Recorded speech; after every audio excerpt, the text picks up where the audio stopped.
Who put their hands on you? Tell me right now." "Nobody. I'm just clumsy, Mr. Moretti." The first light of dawn crept through the floor-to-ceiling windows of the Chicago penthouse when Gabriel Moretti entered the marble foyer.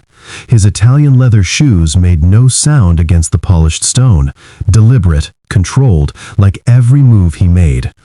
At 38, he commanded an empire that stretched from the lakefront to the suburbs, an organization that made politicians sweat and rival families think twice. His burgundy suit was immaculate, his dark hair swept back with precision. The neck tattoo that crawled up from his collar was the only hint of the violence beneath the veneer. But today, something was wrong. Naya stood near the antique console table, her back to him, shoulders drawn tight as she unnecessarily straightened a vase of white orchids. Her movements were jerky, rushed, none of the quiet efficiency he'd come to expect over 7 months. "Naya." His voice cut through the morning silence sharp as a blade. She flinched, visibly. In all the time she'd worked for him, he'd never seen her do that. "Good morning, Mr. Moretti," she said without turning around. Her voice came out strained, thin, like someone forcing words through a locked throat. Gabe's eyes narrowed. He moved across the room in 4 long strides, positioning himself where he could see her profile. That's when he saw it. "Welcome back, my beautiful family and friends. I have missed you all, missed all the experiences we've had together. It's been a rough ride, but trust me, we're getting everything back and running, so stick around. I need your support on YouTube now more than ever. Thank you specially for sticking around to this very moment. If you're hooked in and you're ready to enjoy this story, click subscribe and let me know in the comments where you're watching from, because tomorrow I will be giving you another story just as interesting as this one, and you don't want to miss it. Now, back to the story. A purple-black bruise bloomed across her left cheekbone, dark and angry against her brown skin. Her bottom lip was split on one side, swollen. She'd tried to cover it, foundation applied carefully, but not quite enough. And when she finally, reluctantly met his gaze, he saw something that sent ice through his veins. Fear. Raw, unmistakable fear. "What happened to your face?" I fell, last night, down the stairs at my building. It's nothing, really." She turned back to the orchids, but her hands trembled so badly that one of the white blooms slipped from the vase and hit the marble floor with a soft thud. Gabe didn't move. He'd built his empire on reading people, on knowing when someone was lying to his face. He'd heard 1,000 lies, but this wasn't business. This was Naya. The woman who hummed old Motown songs while she worked, who left post-it notes with Bible verses on his coffee maker even though she knew he'd never read them, who somehow made this cold, empty penthouse feel less like a mausoleum and more like a place where someone actually lived. "Look at me." It wasn't a request.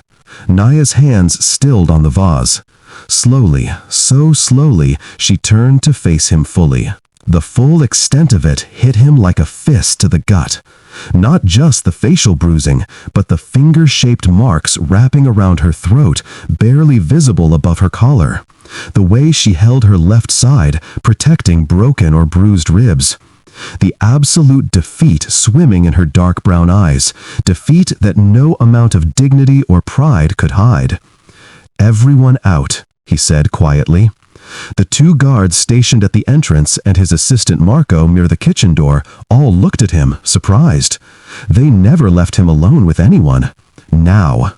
They obeyed without question.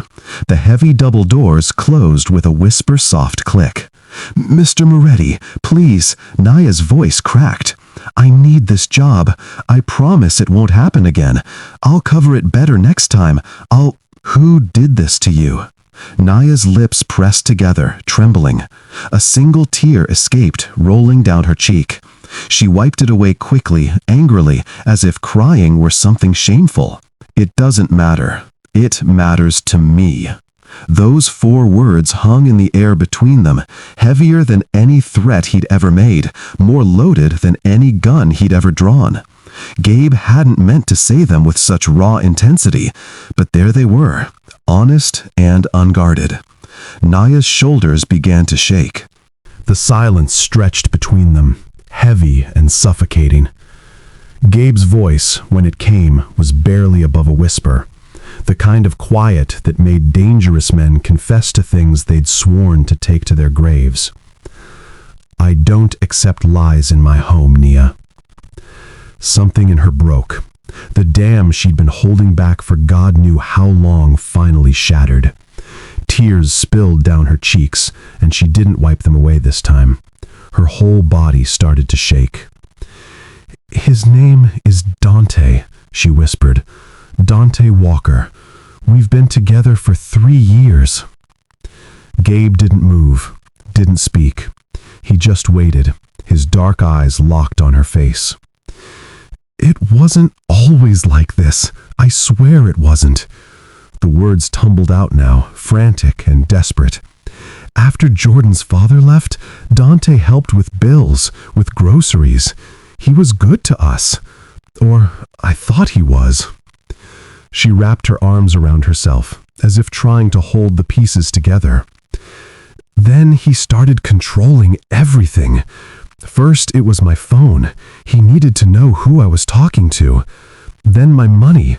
He said he was just helping me budget. Then my friends, my family. He said they were putting ideas in my head, that they didn't want me to be happy." Her voice cracked. "By the time I realized what was happening, I was already trapped." "When did he start hitting you?" Gabe's voice was still quiet, but something cold and lethal had crept into it. "About a year ago. Just pushing at first, shoving me into walls when he got angry. Then choking. Then..." She touched her ribs gingerly. "This isn't even the worst it's been." Gabe's hands flexed at his sides, the only outward sign of the rage building inside him. "I have a son," Nia continued, her voice breaking completely. "Jordan, he's 10 years old. He's everything to me. And Dante knows that." Fresh tears streamed down her face. "He said if I ever left him, if I ever told anyone, he'd kill my baby.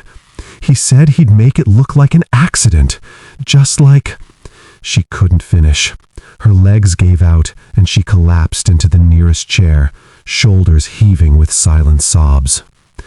Gabe pulled his phone from his pocket with movements that were almost frighteningly calm. He hit a number on speed dial. "Marco, I need details on someone, now." He looked at Nia, his expression unreadable, but his eyes blazing with something she couldn't quite name. His full name, address, where he works. "Dante Walker," she managed between gasps. "He lives on the south side, Ashland and 47th. He's a foreman at Morrison Construction on the docks." Gabe repeated the information into the phone, then added, "I want everything. Priors, associates, where he drinks, where he parks his car. 20 minutes. He ended the call. "Where's Jordan right now?" "With my neighbor, Miss Chen. She watches him before school. I have to pick him up at 7:30 to get him to..." Gabe was already dialing again. "Send 2 men to..." He looked at Nia. 342 South Racine, apartment 2B. 342 South Racine, apartment 2B. Discreet protection detail. 10-year-old boy and an elderly woman. No one approaches them without clearance. Do it now." He ended the call and finally moved closer, crouching down so he was at eye level with Nia. His voice, when he spoke, was the softest she'd ever heard it. "He won't touch you again. He won't breathe near Jordan again. I promise you that." By the time the sun set over Chicago, painting the sky in shades of blood orange and deep purple, Gabe's black Escalade pulled up to a crumbling apartment complex on the south side. Paint peeled from the building's facade like dead skin. Broken glass glittered in the parking lot. This was the kind of place where people minded their business, because asking questions got you hurt. Marco sat in the passenger seat, scrolling through his tablet. Dante Walker, 35, construction foreman at Morrison. 2 priors for assault, bar fights, both pled down. 1 domestic call 3 years ago, charges dropped. He looked up. Guy's a walking red flag. Gabe said nothing. He just opened his door and stepped out into the cooling evening air. 3 of his men followed, their movements synchronized and silent. They knew what this was. They'd done it before. The building had no security. The elevator was broken. They took the stairs to the 3rd floor, their footsteps echoing in the concrete stairwell. Apartment 3F. Gabe could hear a television blaring through the thin door, some football game, crowd roaring. He knocked once, twice. The door swung open.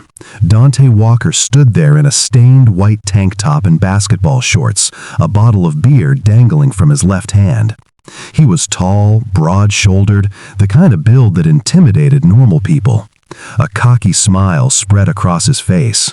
"Yeah? The hell do you want?" Then his eyes focused on Gabe's face, on the burgundy suit that cost more than Dante made in a month, on the cold, dead expression in those dark eyes, on the 3 men standing behind him like shadows. The smile vanished. The beer bottle nearly slipped from his hand. "Oh shit, Mr. Moretti. We need to discuss Nia Robinson." Dante's jaw tightened. He tried to puff out his chest, tried to find some of that swagger again. "That's my woman. Ain't none of your business what happens between me and her." "You put your hands on her."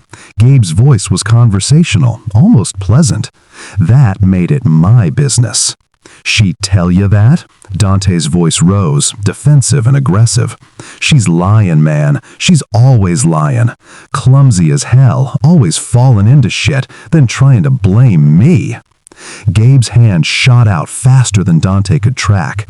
His fingers locked around Dante's throat like a vice, and in one smooth motion, he lifted the bigger man off his feet and slammed him against the doorframe. The beer bottle shattered on the floor. Dante's feet kicked helplessly in the air, his hands clawing at Gabe's wrist. "Let me be very clear," Gabe said, his voice barely above a whisper. His face remained perfectly calm, almost bored. "If you ever breathe near her again, I won't kill you quickly. I'll make you disappear piece by piece. They'll find parts of you in 3 different states." He leaned closer, his grip tightening. "Do we understand each other?" Dante's face had gone purple. He couldn't speak, couldn't breathe, could only nod frantically, his eyes bulging with terror. Gabe held him there for another 3 seconds, long enough for the message to sink bone deep, then released him. Dante collapsed to the floor like a puppet with cut strings, gasping and choking, one hand at his throat. Gabe straightened his suit jacket, smoothed down his tie. He looked down at the wheezing man with the same expression someone might give a bug they'd just crushed. "Enjoy your evening, Mr. Walker." He turned and walked away, his men following into step behind him.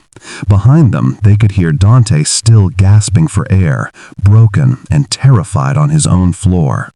It was nearly 9 when Gabe arrived at Nia's apartment building on South Racine. The neighborhood wasn't the worst in Chicago, but it wasn't safe either. Graffiti tagged the walls. A broken streetlight flickered uselessly. He climbed the exterior stairs to the 2nd floor, his mind already cataloging every security flaw, every vulnerability. He knocked softly, didn't want to scare her. The door opened a crack, chain still attached. Nia's face appeared in the gap, eyes swollen and red from hours of crying. When she saw it was him, she fumbled with the chain and opened the door fully. "He won't bother you again," Gabe said without preamble. "I made certain of it." Nia's hand flew to her mouth. Relief and fear warred across her features. Relief that it was over, fear of what he might have done to make it so. Fresh tears spilled down her cheeks, but these were different. These came with a shaky exhale that sounded like someone surfacing after being held underwater. "Thank you," she whispered. "God, thank you." Gabe looked past her into the cramped apartment. One bedroom visible through an open door. A living room barely big enough for a couch and TV. The windows had flimsy locks that a child could break. You can't stay here. Ground floor, no security, locks that wouldn't stop a determined teenager. He looked back at her.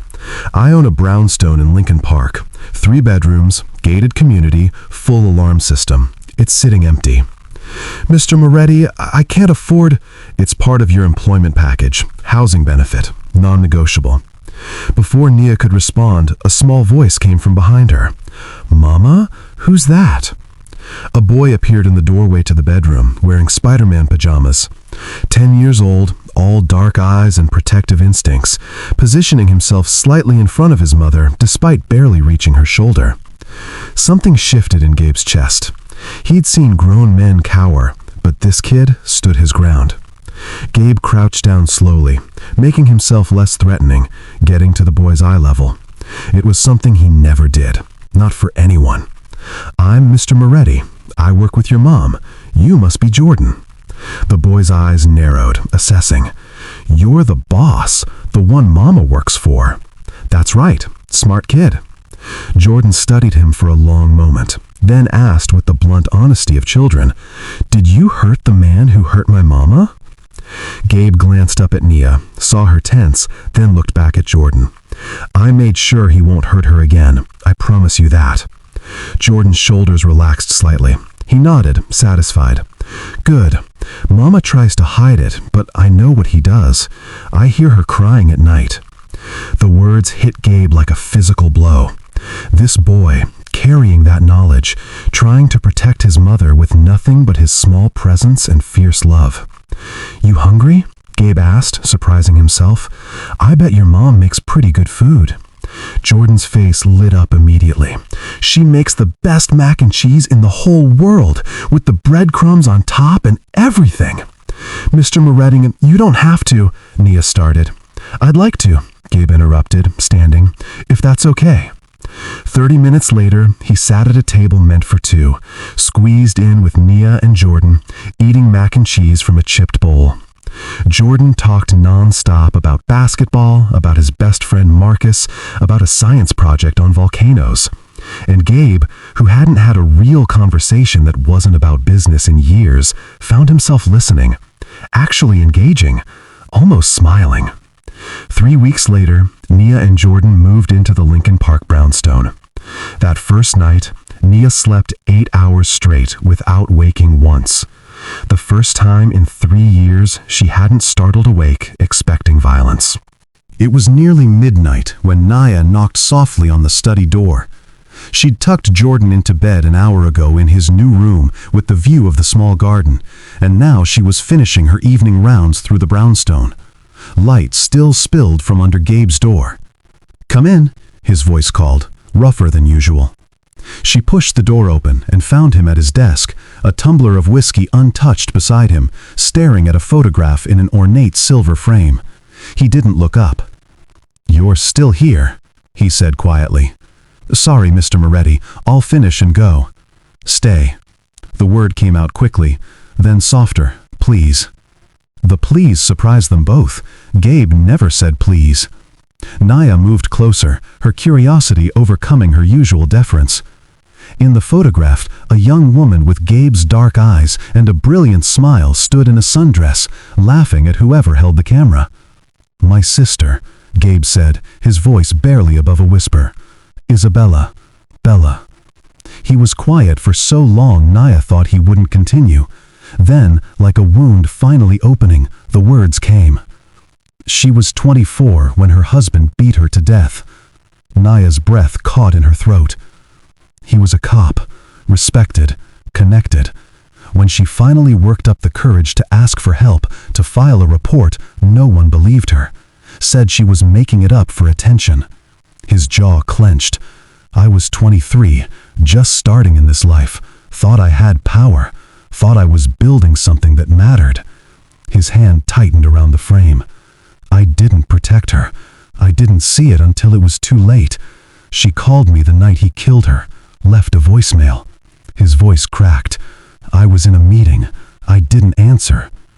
Gabe, When I saw your face that morning, all I saw was Bella. All the times she wore scarves in summer, long sleeves in August, sunglasses indoors, all the signs I was too blind and too busy to see. Naya moved closer without thinking, her hand covering his on the desk.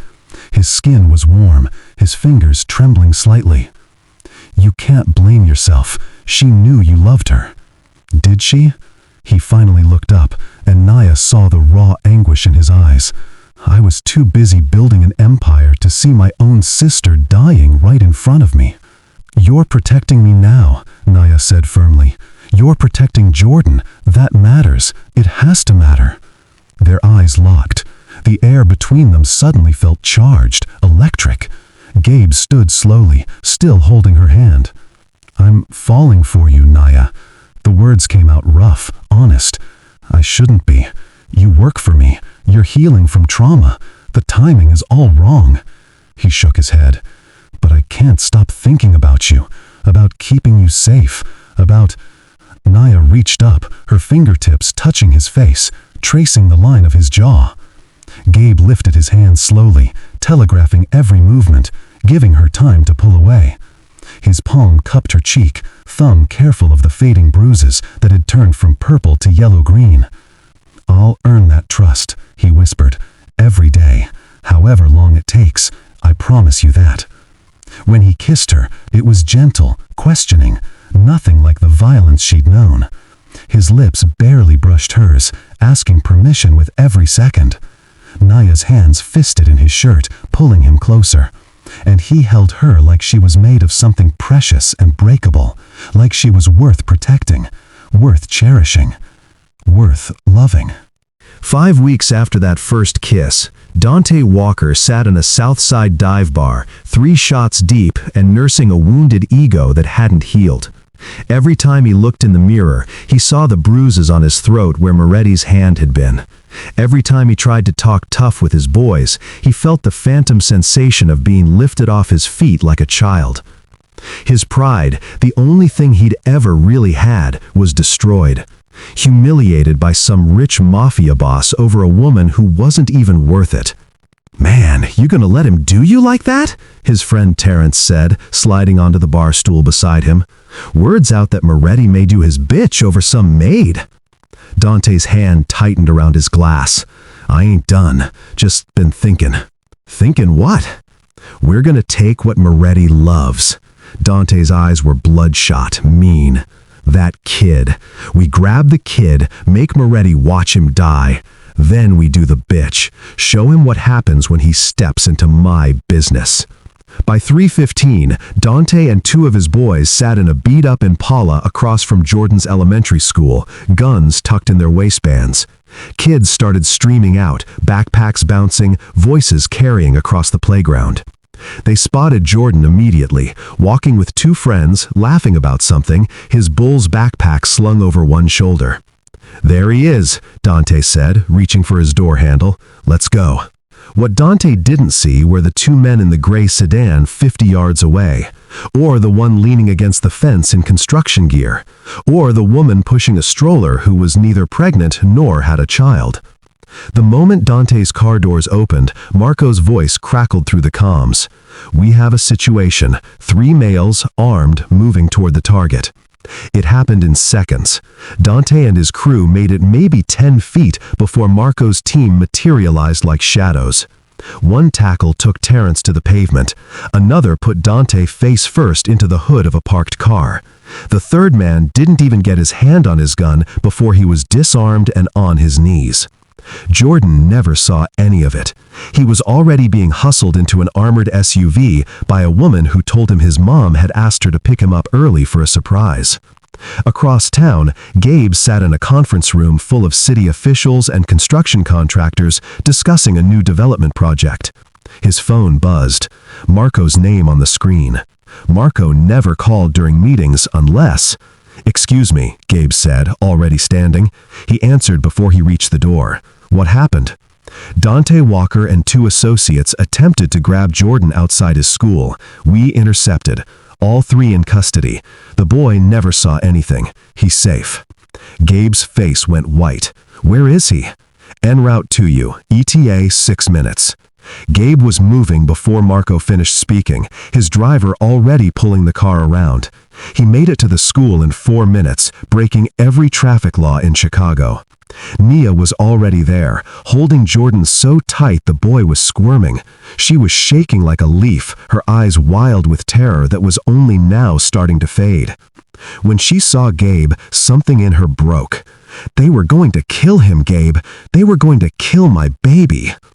Gabe crossed to them in 3 strides and dropped to one knee in front of Jordan, his hands gentle on the boy's shoulders as he checked him over, looking for any sign of fear, of trauma. You okay, buddy? Jordan looked confused but not scared. Mr. Marco said some bad men tried to hurt me. He said you'd explain. His eyes met Gabe's. Was it him? Was it Dante? Gabe's jaw clenched so hard he thought his teeth might crack. Yeah, but he'll never get close again. I promise you that. The warehouse on the industrial edge of Chicago was one of several properties Gabe owned that didn't appear on any official records. It was the kind of place where problems got solved permanently, where screams couldn't be heard, where bodies disappeared and no one asked questions. Dante Walker sat tied to a metal chair in the center of the concrete floor, his face already a mess of blood and swelling from the initial interrogation. 2 of Gabe's men stood nearby, waiting. They knew this routine. They'd done it dozens of times. The boss would come in, ask a few questions, then put a bullet in the problem's head. Clean, efficient, final. The heavy door opened and Gabe entered, his burgundy suit replaced with a black shirt and slacks. A gun hung loose in his right hand. His face was a mask of deadly calm, but his eyes burned with something ancient and terrible. Dante started whimpering the moment he saw him. "Please, man, I'm sorry. I was drunk. I wasn't thinking straight. I never woulda." Gabe crossed the space in 4 strides and pressed the barrel of the gun against Dante's temple. "You tried to kill a child, a 10-year-old boy whose only crime was having a mother you couldn't control." I'm sorry, please." The door burst open. Marco had tried to stop her. Gabe could hear his lieutenant's protests, but Nia pushed past him and into the warehouse, her eyes wild. "Gabe, please don't do this." "Go home, Nia." His voice was ice. The gun didn't move. "No." She walked toward him, ignoring Marco's warnings, ignoring the blood, ignoring everything but the man she'd come to love standing at a crossroads. "He tried to murder Jordan. He deserves to die. God help me, I know that." "Then let me finish this." "But I need you to be better than him." Her voice cracked. "I need you to choose me. Choose us, not revenge." Gabe's hands started shaking. 15 years of rage, 15 years of guilt over Bella, 15 years of violence, all of it focused down the barrel of that gun. One pull of the trigger and it would be over. Justice, vengeance, everything this piece of garbage deserved. Nia's hand touched his arm, gentle but firm. "I'm asking you to let the law handle it. You have evidence, you have witnesses. Attempted kidnapping, assault, weapons charges. He'll rot in federal prison for 15, maybe 20 years. That's not enough. Maybe not, but if you kill him, you become exactly what he always said you were, a monster." Her voice dropped to a whisper. "And I know you're not. Jordan knows you're not. Please, be the man we believe you are." The silence stretched out, terrible and heavy. Dante's whimpering, the distant sound of traffic, Nia's breathing, the weight of the gun in Gabe's hand. Then, slowly, he lowered the weapon, stepped back. "Marco," his voice was hoarse, "call our contact at the FBI. Full evidence package. Attempted murder of a minor, assault, stalking, illegal weapons possession. I want him buried so deep he sees sunlight through bars for the next 15 years. He turned to Dante, who was sobbing now. "You're going to wish I'd killed you. Federal prison is a special kind of hell. especially for men who hurt children.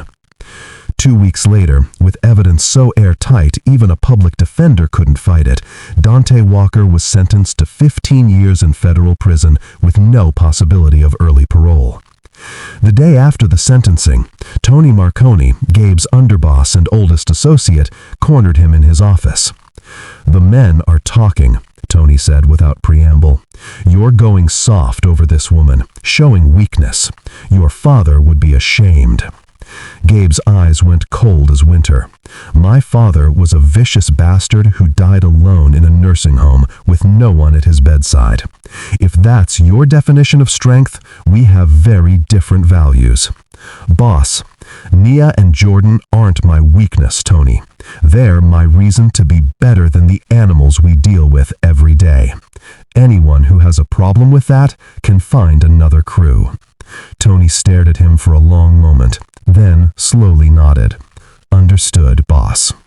8 months later, the transformation was so complete, it felt like a different lifetime. Nia no longer cleaned the penthouse in a maid's uniform. Instead, she sat in the corner office of Moretti Enterprises' legitimate holdings, managing a portfolio that included commercial real estate across 3 states, a chain of upscale Italian restaurants, and an import business that brought in olive oil and wine from Sicily. She wore tailored suits now, her natural hair styled in elegant twists, her posture confident rather than hunched. The business degree she'd earned at community college, taking night classes while working 2 jobs and raising Jordan alone, was finally being used, and she was brilliant at it. Her attention to detail, her ability to see patterns others missed, her strategic mind that could plan 3 moves ahead, even Gabe's most skeptical associates had stopped questioning her presence in meetings. "She's got a better head for numbers than Sal ever did," Tony admitted one afternoon, watching Nia negotiate a real estate deal that would net them a 7-figure profit. "And Sal had an MBA from Northwestern." "She's smarter than all of us," Gabe said simply, and there was no missing the pride in his voice. Jordan had transformed too. The quiet, watchful boy who'd positioned himself protectively in front of his mother now laughed freely, his shoulders back, his voice loud and confident. He'd shot up 3 inches, joined the youth basketball league at the community center, and started getting A's in classes where he'd previously just scraped by. He called Gabe Mr. G now, and the hero worship in his eyes was unmistakable. Every evening, Gabe would spend an hour teaching him chess, explaining strategy and patience.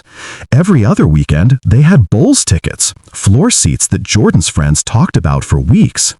When Jordan's school had career day, he brought Gabe, introducing him as a businessman without mentioning what kind of business, and Gabe talked about leadership and making hard choices. The other parents kept their distance, of course. They knew who Gabriel Moretti was, but they were respectful, and more importantly, their kids liked Jordan, invited him to birthday parties, chose him for their basketball teams. Gabe never missed Jordan's games. He'd sit in the bleachers, often the only adult in a designer suit among the yoga pants and hoodies, and he'd cheer when Jordan scored, groan when he missed a shot, argue with the ref over bad calls. Marco once snapped a photo of Gabe on his feet, hands cupped around his mouth, yelling, "That's my boy," after Jordan hit a 3-pointer. The image didn't match anything anyone thought they knew about Gabriel Moretti. Family dinners became ritual.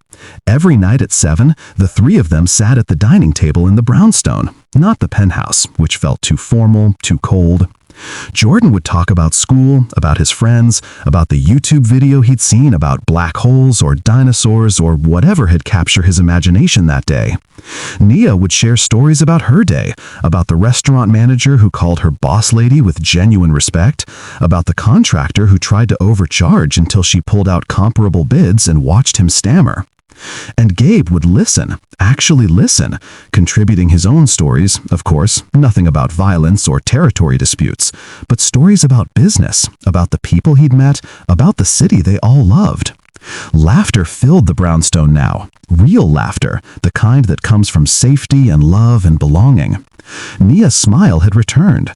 Not the polite, careful smile she'd worn while cleaning his penthouse, but something genuine and bright that lit up her whole face. The fear had left her eyes, replaced by something that looked like joy. The way she looked at Gabe had changed too, from cautious gratitude to something deeper, something that made his chest tight every time he caught her gaze across a room. They navigated their relationship carefully, beautifully. Gabe never pushed, never assumed, always asked permission with his touch, his kisses, his presence in her space. Nia opened up slowly, learning to trust again, learning that love didn't have to come with pain. They'd kept separate bedrooms initially. Her healing was more important than his desire. But 3 months ago, she'd knocked on his door at midnight and asked if she could stay. He'd held her all night, just held her, and in the morning, she'd smiled against his chest and whispered, "I'm home." Sunday morning arrived crisp and golden, early autumn painting Chicago in shades of amber and rust. The lakefront was relatively quiet at this hour, just joggers and dog walkers and families claiming their favorite spots before the crowds arrived. Jordan was at the basketball court 50 yards away, earbuds in, practicing the crossover dribble Gabe had shown him last week. He'd gotten good, really good. His movements were fluid now, confident, the ball an extension of his hands. Gabe and Nia sat on a bench watching him, coffee cups warming their hands, shoulders touching in comfortable silence. The kind of silence that comes from knowing someone deeply, from not needing to fill every moment with words. "He's gotten good," Gabe observed, watching Jordan sink a clean jump shot. "He has a good coach," Nia said softly, "someone who believes in him, someone who shows up. You gave him that, the confidence, the safety to just be a kid instead of a 10-year-old trying to be a man."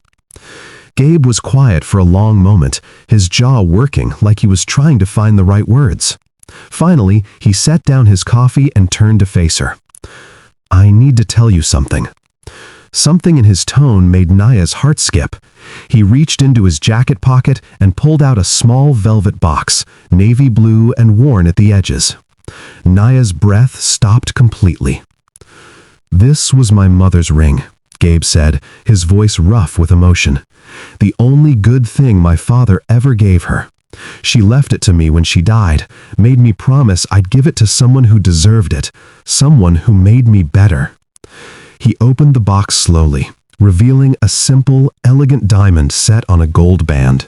Nothing ostentatious, just beautiful in its simplicity. "I never thought I'd give this to anyone, thought I was too far gone, too stained by this life, too much my father's son." He looked up, and Nia saw tears threatening in his dark eyes. "Then you walked into my life with bruises on your face and fire in your eyes.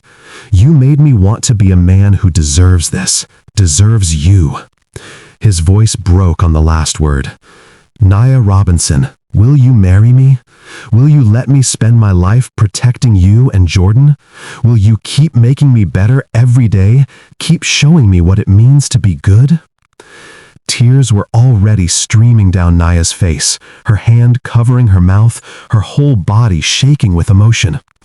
"Yes," she whispered, then louder, "Yes, yes, Gabriel, yes, 1,000 times yes." His hands trembled slightly as he slid the ring onto her finger. It fit perfectly, like it had been waiting for her all along. Then he was kissing her, deep and long and full of promise, and she was kissing him back, tasting salt from both their tears. "Yes!" Jordan's shout carried across the court. "Yes! Mr. G's gonna be my dad for real!" He came sprinting over, basketball forgotten, and launched himself at them. They caught him, pulling him into their embrace, the three of them laughing and crying and holding on tight. 3 people who'd been broken apart by violence and fear, now whole together in love. That evening, they stood on the penthouse terrace as the sun set over Chicago, the city lights beginning to twinkle below like fallen stars. Nia was wrapped in Gabe's arms, the ring catching the last rays of sunlight. "Are you scared?" he asked softly. "Terrified," she admitted. "What if I wake up tomorrow and this is all a dream? What if I'm back in that apartment, back in that life?" "Then I'll be right here when you wake up," Gabe said, his arms tightening around her. "And the next day, and the next, and every day after that, until you believe this is real." "You saved me, Gabe." "No." He turned her to face him, his hands cupping her face. "We saved each other. You gave me a reason to be better. You and Jordan gave me a family. You gave me love I never thought I deserved." Naya smiled through fresh tears. Sometimes the most dangerous man is the safest place to fall. "And sometimes love finds you in the darkness," Gabe added, pressing his forehead to hers, "and leads you home." Dawn broke over Chicago the next morning, painting the sky in shades of pink and gold. A new beginning rising from the ashes of old pain. A family forged not from blood, but from choice. From protection becoming love. From darkness finding light. And in the brownstone in Lincoln Park, Jordan woke up to the smell of his mama's pancakes and the sound of Mr. G's laughter, and knew without question that he was finally completely safe.